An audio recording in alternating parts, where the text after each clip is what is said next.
Vamos combinar uma coisa? Dinheiro é, sem dúvida, uma das maiores fontes de estresse num relacionamento. Mas, e se o problema não for necessariamente ganhar mais, e sim conseguir alinhar os planos? É sobre isso que a gente vai falar hoje. Vamos mergulhar fundo nas ideias do Gustavo Cerbasi para entender como transformar o que pode ser um caos financeiro num futuro bem mais próspero a dois. Olha só que interessante essa frase do livro para a gente começar a pensar. O que isso quer dizer na prática? Quer dizer que, muitas vezes, os problemas de dinheiro aparecem disfarçados de outras coisas. Sabe aquela sensação de que o romance esfriou? Pois é, talvez seja só a falta de grana para um jantarzinho a dois, algo simples. E essa ideia vai além. O autor defende que muitos conflitos do dia a dia, tipo, um se sentir meio de lado, a casa tá sempre uma bagunça, a falta de tempo junto, tudo isso pode ter lá no fundo uma raiz financeira. É que os casais, para não brigar, acabam evitando o assunto dinheiro. Só que esse silêncio é perigoso, porque aí a conversa só acontece quando a bomba já estourou, sabe? Quando a situação já ficou crítica. E vamos ser sinceros, isso não é nenhuma novidade, né? Uma pesquisa lá de 2004 já mostrava isso. Olha só, 38% das pessoas casadas admitiam que brigavam por causa de dinheiro. E os motivos? Os motivos são quase sempre os mesmos de hoje. Ou a grana tá curta, ou um dos dois tá gastando demais na opinião do outro.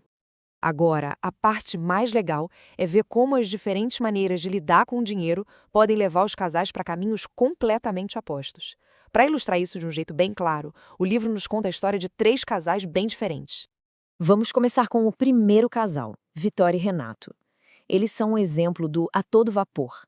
O que eles fizeram? Uniram as finanças tudo junto. Eles conversam abertamente sobre grana e o resultado está aí. Estão construindo um futuro sólido, com disciplina e objetivos bem definidos. Agora, o segundo caso, Ana Cláudia e Pedro. Aqui a dinâmica já muda um pouco. É o que o livro chama de um puxando o outro. Basicamente, uma pessoa toma a frente das finanças e a outra apoia e colabora. Eles têm um empréstimo familiar para quitar e ainda estão no planejamento para começar a poupar. O progresso deles existe, é constante, mas é um pouco mais lento, porque tem um líder financeiro no relacionamento. E por último, temos a Patrícia e o Sérgio. Esse é o caso do um tropeçando no outro. Olha que ironia. Eles têm a maior renda dos três casais, mas é justamente aí que o problema mora.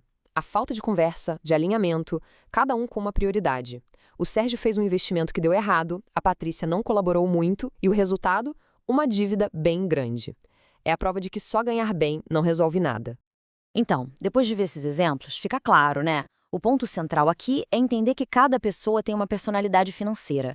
E num relacionamento, essas personalidades estão em jogo o tempo todo. Por isso, antes de qualquer conversa sobre dinheiro, é fundamental entender qual é o próprio perfil e qual é o perfil da outra pessoa. E o Serbasi mapeou isso em 5 perfis principais. Vamos ver se algum soa familiar. Primeiro, os poupadores, super regrados. Depois, os gastadores, que focam em aproveitar o momento. Tem também os descontrolados, que chegam no fim do mês e cadê o dinheiro? Não sabem. Os desligados, que, olha, preferem nem tocar no assunto. E, por fim, os financistas, que são os mestres das planilhas, adoram controlar cada centavo. E o mais incrível é ver como a combinação desses perfis funciona quase como um horóscopo financeiro. Dá para prever a dinâmica do casal. Por exemplo, junta um poupador com um gastador. A chance de dar atrito é enorme. É um tropeçando no outro. Agora, coloca 2 financistas juntos. Aí é a todo vapor rumo à riqueza. É uma ferramenta muito poderosa para entender as zonas de conflito. Ok, então, entender os perfis é o diagnóstico da situação. Mas e o tratamento? Como é que se usa esse conhecimento para criar um plano que funcione para os dois? Porque no final das contas, o que o livro mostra é isso. A riqueza do casal não está ligada só a quanto se ganha, mas principalmente a como esse dinheiro é gerenciado, em conjunto. Bom, o primeiríssimo passo, antes de mais nada, é responder a uma pergunta básica. Para onde o dinheiro está indo de verdade? E para isso, a sugestão é bem prática. Por um mês, anotar tudo. E quando eu digo tudo, é tudo mesmo. Do aluguel até aquele cafezinho na rua. É assim que se descobre aqueles ralos de dinheiro que a gente nem percebe que existem. Com todas essas anotações em mãos, aí sim o casal consegue sentar e montar um orçamento que faça sentido para os dois. Juntos, eles vão organizar as despesas, colocar limites, definir metas e, o mais importante, metas que os dois concordem. Mas a grande sacada, a virada de chave que o autor propõe, é mudar a mentalidade. Em vez de investir o que sobra, o investimento vira a primeira conta a ser paga. É a regra de ouro: paguem-se primeiro. E para mostrar que isso funciona, o próprio autor conta uma história pessoal incrível. Para conseguir casar, ele e a esposa tomaram uma decisão radical: economizar 75% da renda deles por 2 anos. Parece um sacrifício enorme, né? E foi, mas se tornou totalmente aceitável porque tinha um motivo muito forte e crucial, uma data para acabar. Tinha um propósito. E qual foi o resultado desse plano super focado? Eles começaram a vida de casados com 0 dívidas. 0. Pensa nisso. O apartamento montado, a festa, a lua de mel, tudo pago. Ou seja, eles transformaram um sacrifício temporário numa vitória gigantesca para o futuro deles. Fica claro, então, que essa abordagem de time, de colaboração, vai muito além de só evitar a briga.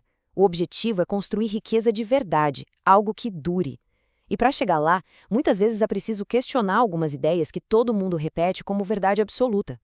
Que é um exemplo clássico? Aquele dilema entre comprar ou alugar um imóvel. O livro faz uma conta bem interessante que mostra como, em muitas situações, morar de aluguel e investir a diferença que seria gasta na parcela do financiamento pode ser um negócio muito mais vantajoso. Com disciplina, essa diferença mensal vira um patrimônio bem considerável lá na frente. No fim das contas, o que fica é que essa jornada toda não começa numa planilha de Excel, mas sim numa boa e honesta conversa.